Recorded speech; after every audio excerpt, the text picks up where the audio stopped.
আসসালামু আলাইকুম। আজকে সর্বশেষ সংবাদ জানাবো আমি নুসরাত। প্রথমেই জানিয়ে দেব সংবাদ শিরোনাম।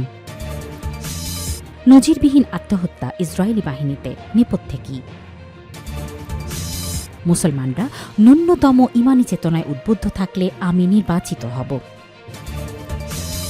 ভারতবাদ, বাংলাদেশ চীনকে নিয়ে জোট করতে চায় পাকিস্তান।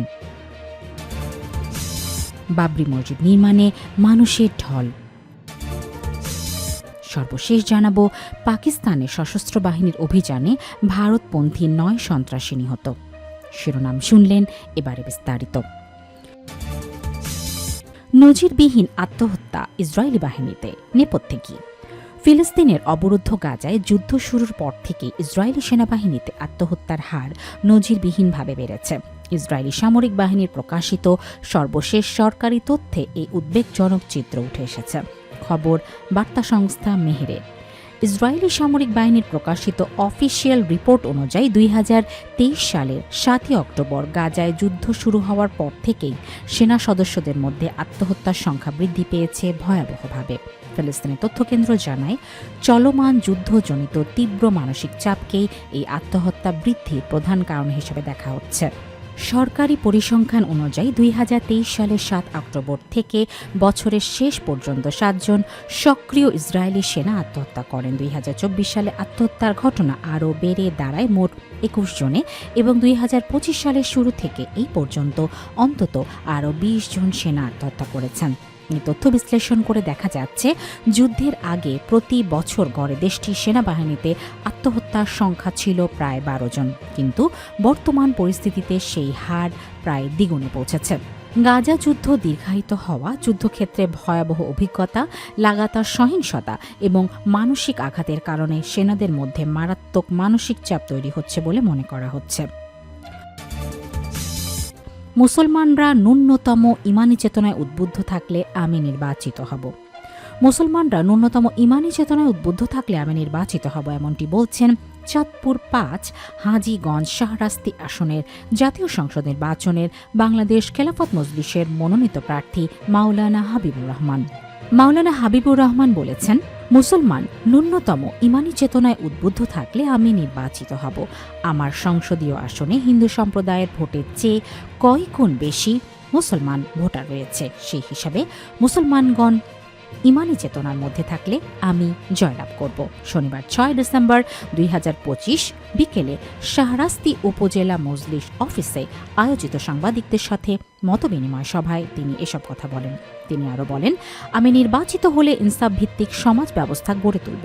শিক্ষা নামের অশিক্ষা জাতিকে ধ্বংসের দ্বার প্রান্তে নিয়ে গেছে। শিক্ষা নামের অশিক্ষার কারণে যুবকরা ইসলাম ও কোরআনের আদর্শ থেকে বঞ্চিত হচ্ছে। সেই কারণে আমাদের খেলাফত ব্যবস্থা কায়েম করতে বেগ পেতে হচ্ছে। তিনি বলেন, এই সমাজে এখন অন্যায়টাই ন্যায় হয়ে গেছে। বর্তমানে কোনো সঠিক শিক্ষা নেই।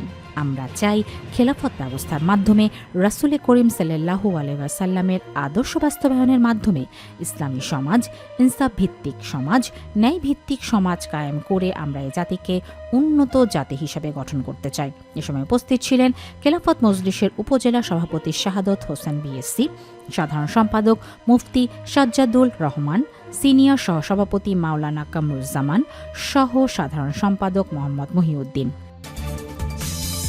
ভারতবাদ, বাংলাদেশ চীনকে নিয়ে জোট করতে চায় পাকিস্তান। পাকিস্তানের উপপ্রধানমন্ত্রী ইশহাক দার বলেছেন, বাংলাদেশ, পাকিস্তান ও চীনকে নিয়ে যে ত্রিদেশীয় জোট গঠনের উদ্যোগ নেওয়া হয়েছে তার পরিধি আরও বাড়ানো সম্ভব। চাইলেই এই অঞ্চলের বাইরের দেশগুলোকেও এতে যুক্ত করা যেতে পারে বলেও তিনি ইঙ্গিত দেন। বুধবার 3 ডিসেম্বর ইসলামাবাদ কনক্লেভ ফোরামে তিনি বলেন, আমরা নিজেরা লাভবান হয়ে অন্যের ক্ষতি করার বিপক্ষে। আমরা সব সময় সংঘাতের বদলে সহযোগিতার উপর জোর দিয়েছি। ইশহাক দারের বক্তব্যে স্পষ্ট, নতুন জোট গঠনের মাধ্যমে পাকিস্তান মূলত সার্কের বিকল্প কোনো কাঠামো প্রতিষ্ঠার কথা ভাবছে। ভারত পাকিস্তান উত্তেজনার কারণে সার্ক বহু বছর ধরেই প্রায় অকার্যকর। এরই মধ্যে গত জুনে চীন, পাকিস্তান এবং বাংলাদেশ কূটনীতিকদের একটি ত্রিপক্ষীয় বৈঠক অনুষ্ঠিত হয়। সেখানে আঞ্চলিক স্থিতিশীলতা, অর্থনৈতিক উন্নয়ন এবং মানুষের জীবনমান নিয়ে আলোচনা হয়। তখন জানানো হয়, এই আলোচনা তৃতীয় কোনো দেশকে উদ্দেশ্য করে নয়। এই বক্তব্য এমন সময় এলো যখন দক্ষিণ এশিয়ার উত্তেজনা তীব্র। ভারত ও পাকিস্তান কয়েক যুগের শত্রুতা বহন করছে। এমনকি গত মে মাসেই তাদের মধ্যে 4 দিনের যুদ্ধ হয়েছে। অন্যদিকে গত বছরের গণ আন্দোলনের পর বাংলাদেশ ভারত সম্পর্ক খারাপ হয়েছে। বিশেষ করে স্বৈরাচার শেখ হাসিনাকে আশ্রয় দেওয়ার সম্পর্কেও আরও তলানিতে যায়। গত মাসে মানবতা বিরোধী অপরাধে তার মৃত্যুদণ্ড হলেও তাকে ফেরত দিতে ভারত এখনও অস্বীকৃতি জানাচ্ছে। পাকিস্তানের প্রস্তাব কতটা কার্যকর হবে?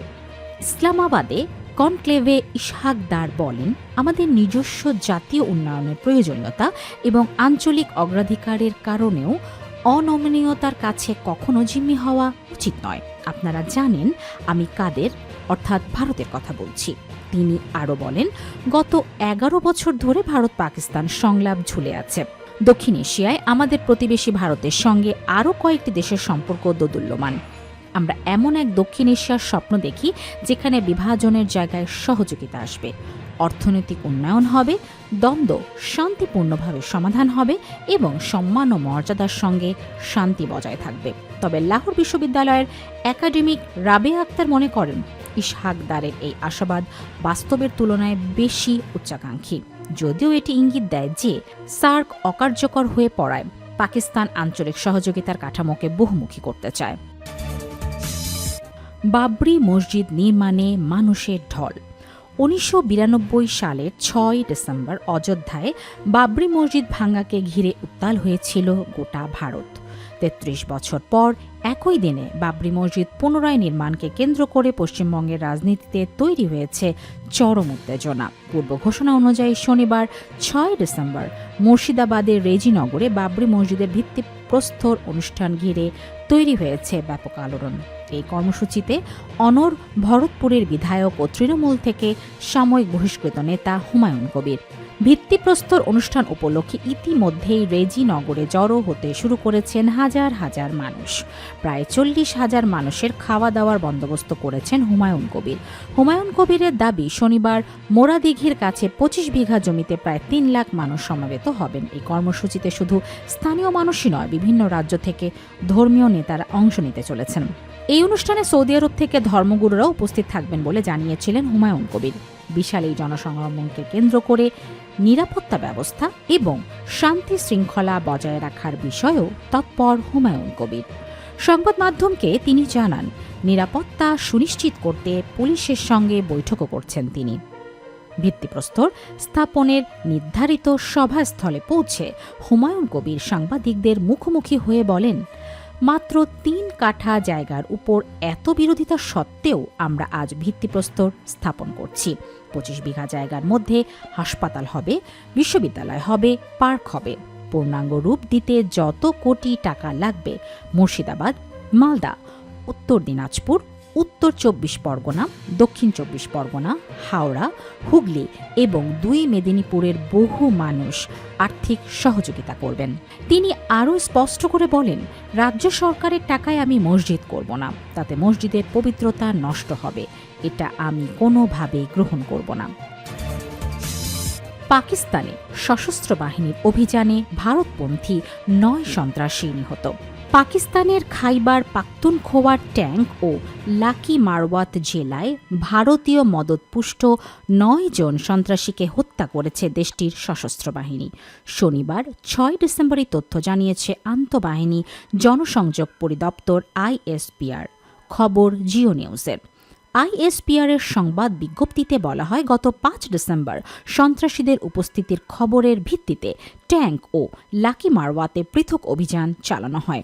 ISPR জানায়, ট্যাঙ্ক জেলায় নিরাপত্তা বাহিনী সন্ত্রাসীদের আস্তানায় হামলা চালায় এবং 7 জনকে হত্যা করে। আর লাকি মারওয়াতের অভিযানে আরও 2 সন্ত্রাসী নিহত হন। বিজ্ঞপ্তিতে আরও বলা হয়, নিহত সন্ত্রাসীদের কাছ থেকে অস্ত্র ও গোলা বারুদ উদ্ধার করা হয়েছে। তারা নিরাপত্তা বাহিনী, আইন শৃঙ্খলা রক্ষাকারী সংস্থা ও বেসামরিক নাগরিকদের বিরুদ্ধে একাধিক সন্ত্রাসী কর্মকাণ্ডে সক্রিয় ছিল। ISPR জানায়, ওই এলাকায় সম্ভাব্য অন্যান্য ভারতীয় মদতপুষ্ট সন্ত্রাসীর উপস্থিতি নির্মূল করতে স্যানিটাইজেশন অভিযান চলছে।